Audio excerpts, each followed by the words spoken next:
Hello students, now in this video we will start a new chapter chemical bonding. So let's start. First topic है atom chemical bonding में.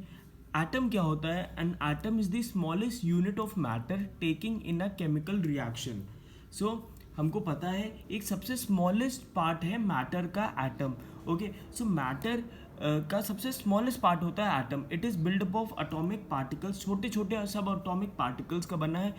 कौन कौन से? Protons, neutrons और electrons. ये चीज़ हमको पता होगी, ये हमने पहले स्टैंडर्ड्स में पढ़ा भी है. प्रोटॉन्स पॉजिटिवली चार्ज होते हैं, न्यूट्रॉन्स न्यूट्रल होते हैं, इलेक्ट्रॉन्स नेगेटिवली चार्ज होते हैं. और इलेक्ट्रॉन्स ऑब्वियसली ऑर्बिट में रिवॉल्व करते रहते हैं, और जो प्रोटॉन्स और न्यूट्रॉन्स होते हैं वो एटॉमिक न्यूक्लियस के अंदर होते हैं. सो अभी एटम से मॉलिक्यूल कैसे बनता है? एटम टू और मोर, जब एटम कंबाइन करते हैं एक दूसरे से तो वो फॉर्म करते हैं मॉलिक्यूल. टू और more atoms combine to form a molecule. So I think इतना क्लियर होगा. अभी हम इस लेक्चर में इंट्रोडक्शन करेंगे, केमिकल बॉन्डिंग का इंट्रोडक्शन पढ़ेंगे केमिकल बॉन्डिंग के बारे में. So types of elements involve in chemical reaction. अभी किस टाइप के एलिमेंट्स इन्वॉल्व होते हैं केमिकल रिएक्शन में, उनकी बात करते हैं. सो पहले होते हैं मेटालिक एलिमेंट्स. ये ऑब्वियसली हमको पता है, दे हैव, जैसे मेटल्स, जो मेटालिक एलिमेंट्स हैं उनको मेटल्स बोल सकते हैं. दे हैव 1, 2 और 3 electrons in valence shell. Valence shell मतलब कि जो लास्ट आउटर शेल होती है, तो उसमें मेटल्स में एक होता है इलेक्ट्रॉन, या तो 2 होते हैं या तो 3 इलेक्ट्रॉन्स होते हैं उनके लास्ट शेल में. और obviously they can lose. Metals क्या होते हैं हमको पता है कि वो अच्छे होते हैं, उनके अंदर डोनेशन होता है, वो डोनेट करते हैं, चैरिटी करते हैं, तो वो अपने इलेक्ट्रॉन्स को डोनेट करने में बिलीव करते हैं. सो दे डोनेट 1, 2 या 3 electrons and become positively charged ion cation. तो अगर उसके अंदर लास्ट शेल में, जैसे सोडियम का एग्जाम्पल ले, उसकी कन्फिग्रेशन क्या होती है? 2,8,1. अभी लास्ट शेल में एक इलेक्ट्रॉन है, तो ये एक इलेक्ट्रॉन को डोनेट कर देगा और फिर क्या बना लेगा? एक पॉजिटिवली चार्ज्ड आयन. तो ऑब्वियसली अभी डोनेट जो भी करता है तो उसमें क्या होता है? वो पॉजिटिव, वो अच्छा है. जो डोनेशन कर रहा है वो अच्छा इंसान है, तो उसमें पॉजिटिव चार्ज आता है. तो वैसे ही ये सोडियम ने अगर अपना एक इलेक्ट्रॉन दे दिया तो उसके अंदर क्या आ गया? एक पॉजिटिव चार्ज आ गया, तो Na+ बन गया. और पॉजिटिवली चार्ज आयन को हम क्या बोलते हैं? कटायन बोलते हैं. सो ये एक एग्जाम्पल था मेटालिक एलिमेंट्स का. अभी नॉन मेटालिक एलिमेंट में जैसे क्या होते हैं? 4 होते हैं, या तो आउटर मोस्ट शेल में 5 होते हैं, 6 होते हैं, या 7 electrons in valence shell. Means outer shell में 4 होगा इलेक्ट्रॉन, 5 होगा, या तो 6 होंगे या तो 7 इलेक्ट्रॉन्स होंगे. सो ऑब्वियसली ये क्या होते हैं? नॉन मेटालिक एलिमेंट्स को ऐसे समझ सकते हैं हम कि ये खराब लोग होते हैं, ये डोनेट नहीं करते, इनको बस खाली चाहिए होता है चीज़, ये खाली एक्सेप्ट करते हैं, इनको गेन चाहिए होता है. सो ये खाली इलेक्ट्रॉन्स को एक्सेप्ट करते हैं, या तो एक इलेक्ट्रॉन एक्सेप्ट करेंगे, या तो 2 या तो 3. एक इलेक्ट्रॉन कब एक्सेप्ट करेंगे? जब उनके वैलेंस शेल में 7 इलेक्ट्रॉन होंगे तो एक एक्सेप्ट करेंगे. अगर उनके वैलेंस शेल में 6 इलेक्ट्रॉन होंगे तो 2 एक्सेप्ट करेंगे. अगर उनके वैलेंस शेल में 5 इलेक्ट्रॉन होंगे तो 3 इलेक्ट्रॉन्स एक्सेप्ट करेंगे. वैलेंस शेल में 4 इलेक्ट्रॉन होंगे तो 4 इलेक्ट्रॉन्स वो एक्सेप्ट करेंगे. तो जब एक्सेप्ट करते हैं तो नेगेटिव कैरेक्टर आ रहा है, तो नेगेटिव कैरेक्टर आ रहा है मतलब कि नेगेटिव चार्ज गेन कर रहे हैं वो. और नेगेटिव चार्ज जो गेन करते हैं उनको हम क्या बोलते हैं? अनायन बोलते हैं. सो इसको कंक्लूड करते हैं, मेटल्स क्या करते हैं?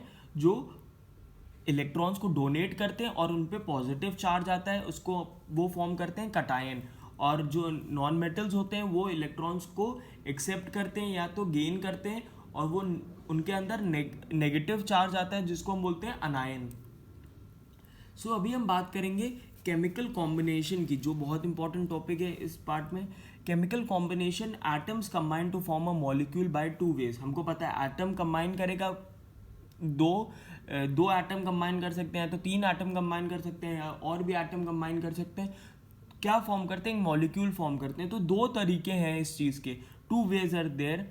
पहला है ट्रांसफर ऑफ वैलेंस इलेक्ट्रॉन, और एक और है शेयरिंग ऑफ वैलेंस इलेक्ट्रॉन. तो पहले ट्रांसफर ऑफ वैलेंस इलेक्ट्रॉन की बात करते हैं. सो ट्रांसफर ऑफ वैलेंस इलेक्ट्रॉन हमेशा ध्यान रखना है मेटल और नॉन मेटल के बीच में होगा. एक मेटल होगा और दूसरा नॉन मेटल होगा. सो ट्रांसफर ऑफ वैलेंस इलेक्ट्रॉन्स के थ्रू जो बॉन्ड फॉर्म होती है उसको हम बोलते हैं इलेक्ट्रोवेलेंट बॉन्ड या ionic bond. Okay, so sharing of valence electrons ये हमेशा एक दो नॉन मेटल्स के बीच में होता है। Sharing of valence electrons mostly दो नॉन मेटल्स के बीच में होती है, और इस तरीके से जो शेयरिंग ऑफ इलेक्ट्रॉन्स करके जो बॉन्ड फॉर्म होता है उसको हम बोलते हैं कोवेलेंट बॉन्ड।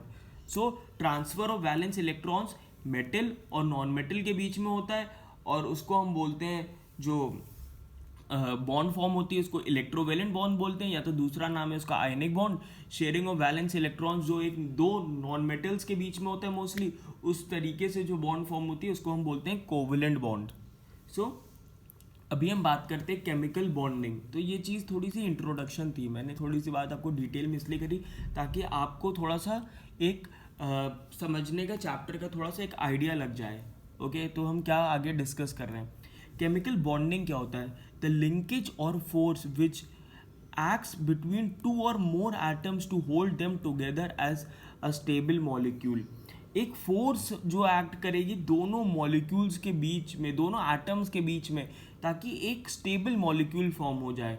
ठीक है, तो वो कैसे होता है इसको हम समझ सकते हैं थोड़ा सा। उसमें अभी जो ट्रांसफर ऑफ वैलेंस इलेक्ट्रॉन हो रहा है, तो ये क्या हो रहा है, एक कटायन बन रहा है, एक अनायन बन रहा है। इस केस से थोड़ा समझते हैं। कटायन क्या पॉजिटिवली चार्ज है, अनायन क्या नेगेटिवली चार्ज है। दोनों क्या करेंगे, अट्रैक्ट करेंगे। सो इनके बीच में ऑब्वियसली जो लिंकिंग फोर्स है वो इलेक्ट्रोस्टैटिक अट्रैक्शन है। तो इससे ये जो बॉन्ड फॉर्म हो रही है ये एक स्टेबल मॉलिक्यूल फॉर्म हो जाएगा। तो ये क्या हो गया, केमिकल बॉन्डिंग हो गई। ओके, ये जो कंसेप्ट है उसको हम बोलते हैं केमिकल बॉन्डिंग, और जो चीज़ बन रही है उसको बोलेंगे केमिकल बॉन्ड फॉर्म हो गई। अभी हम बात करते हैं बहुत एक इम्पॉर्टेंट चीज़ है नोबल गैसेस के बारे में। यहाँ पे नोबल गैसेस का बहुत इम्पॉर्टेंट रोल है। नोबल गैसेस के बारे में हम बात करते हैं। अभी नोबल गैस क्या होती हैं? ऑब्वियसली हमको पता है they have stable electronic configuration, मगर होती क्या है? जैसे कि अभी हीलियम के बारे में पता है, उसमें 2 इलेक्ट्रॉन्स होते हैं लास्ट शेल में।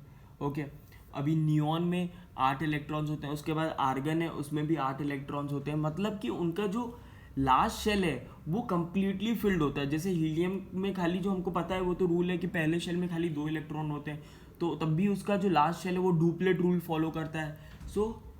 वो डुप्लेट रूल फॉलो करता है, उसका लास्ट शेल है डुप्लेट रूल के अकॉर्डिंग पूरा फिल्ड है, क्योंकि इसमें खाली एक ही शेल है।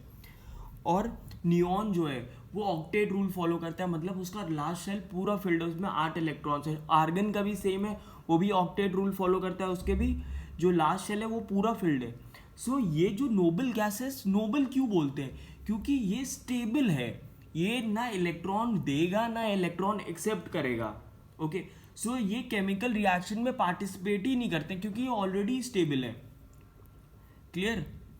अभी हम बात करते हैं इसमें एक चीज़ periodic properties which affect chemical bond. उससे पहले एक चीज़ ये चीज़ एक डिस्कस करते हैं कि reason for chemical bonding between atoms, क्या रीज़न है? ऑब्वियसली अगर आप समझे तो रीज़न क्या है कि जो स्टेबल इलेक्ट्रॉनिक कन्फिग्रेशन, मतलब कि जो नोबल गैस की कन्फिग्रेशन है वो अचीव करना चाहते हैं हर एक एटम। हर एक एटम, हर एक एलिमेंट, वो जो स्टेबल इलेक्ट्रॉनिक कन्फिग्रेशन वो अचीव करने के लिए तभी वो रिएक्शन में पार्टिसिपेट करते हैं, तभी वो बॉन्ड फॉर्म करते हैं। ओके, अगर कोई स्टेबल ऑलरेडी है जैसे नोबल गैस, तो वो रिएक्शन में पार्टिसिपेट नहीं करेगा, वो बॉन्ड फॉर्म नहीं करेगा। मगर जो नहीं है, जैसे जो अलग एलिमेंट्स हैं नोबल गैसेस के अलावा, जो एलिमेंट्स हैं वो ऑब्वियसली स्टेबल नहीं है, उनकी कन्फिग्रेशन कंप्लीट नहीं है, तो वो पार्टिसिपेट करेंगे केमिकल रिएक्शन में। क्लियर? वो पार्टिसिपेट इसलिए करेंगे ताकि वो स्टेबल कन्फिग्रेशन हो जाए, उनके आउटर मोस्ट शेल कंप्लीट हो जाए। ये रीज़न होता है कि केमिकल बॉन्डिंग का क्यों केमिकल बॉन्डिंग होनी चाहिए। अभी पीरियोडिक प्रॉपर्टीज़ की बात करते हैं विच एफेक्ट केमिकल बॉन्ड फॉर्मेशन। जैसे फॉर्मेशन ऑफ आयनिक कंपाउंड की पहले बात करते हैं। आयनिक कंपाउंड मतलब इलेक्ट्रोवेलेंट कंपाउंड, ठीक है।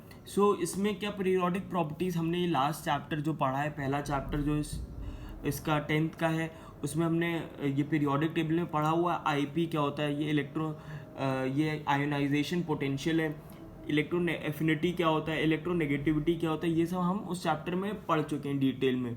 सो अभी इस चीज़ में क्या इसका रेफरेंस है, सो आयनिक कंपाउंड में lower the value of IP of a metallic atom, जितनी कम वैल्यू होगी आईपी की, greater will be the ease of formation of the cation, उतनी आसानी से कटायन फॉर्म होगा। जितनी कम वैल्यू होगी आईपी की उतनी आसानी से कटायन फॉर्म होगा। इलेक्ट्रॉन एफिनिटी का, higher the value of EA of a non metallic atom greater the ease of formation of the anion, जितनी ज़्यादा वैल्यू होगी इलेक्ट्रॉन एफिनिटी की, ईए जिसको हमने शॉर्ट में बोला है, उतनी ईज से, इतनी आसानी से फॉर्म हो जाएगा अनायन। इलेक्ट्रॉन नेगेटिविटी का देखते हैं reason, larger the electronegativity difference between combining atom, दो एटम कंबाइन कर रहे हैं, उनके बीच का जो इलेक्ट्रोनेगेटिविटी डिफरेंस जितना ज़्यादा होगा उतनी आसानी से इलेक्ट्रॉन ट्रांसफर होगा। Okay, electron transfer takes place easily. So दो एटम्स जो कंबाइन कर रहे हैं उनके बीच में जितना ज़्यादा इलेक्ट्रोनेगेटिविटी डिफरेंस होगा उतनी आसानी से उनके बीच में इलेक्ट्रॉन्स ट्रांसफर होंगे। सो आयनिक कंपाउंड में ऑब्वियसली जो मैंने बता दिया आपको ऑलरेडी कि transfer of electrons, electron transfer के ही थ्रू बॉन्ड फॉर्म होती है, जिसको हम इलेक्ट्रोवेलेंट भी बोलते हैं, आयनिक भी बोलते हैं। अभी बात करते हैं हम फॉर्मेशन ऑफ कोवलेंट कंपाउंड की। फॉर्मुलेशन ऑफ कोवलेंट कंपाउंड में क्या क्या चीज़ें आती हैं, so IP, EA, EN, ionization potential, electron affinity, electronegativity, high between both the atoms और एलिमेंट्स, ये हाई होनी चाहिए बोथ द एटम्स के बीच में या एलिमेंट्स के बीच में। Electronegativity difference should be negligible, बहुत कम होना चाहिए electronegativity difference between the two combining atoms. Okay, so ये हम एक तरीके से ये भी देख सकते हैं, ये आयनिक और कोवलेंट के बीच में डिफरेंस भी हो गया और हमको समझ में भी आ गया पीरियोडिक प्रॉपर्टीज़ का क्या इफेक्ट है आयनिक बॉन्ड पे और ये कोवलेंट बॉन्ड पे। सो अभी हम डिस्कस करते हैं formation of electrovalent compound. Electrovalent compound का फॉर्मेशन को हम डिस्कस करते हैं। सो अभी ये हमको बात पता है, transfer of valence electrons from one atom to another between metal and non metal. Electrovalent compound बोल सकते हैं इसको, आयनिक कंपाउंड बोल सकते हैं। वो किसके बीच में होता है, वो ट्रांसफर ऑफ इलेक्ट्रॉन्स की वजह से होता है, एक मेटल और दूसरा नॉन मेटल के बीच में। ओके, सो अभी एक चीज़ आती है इसमें, इलेक्ट्रोवैलेंसी क्या होती है।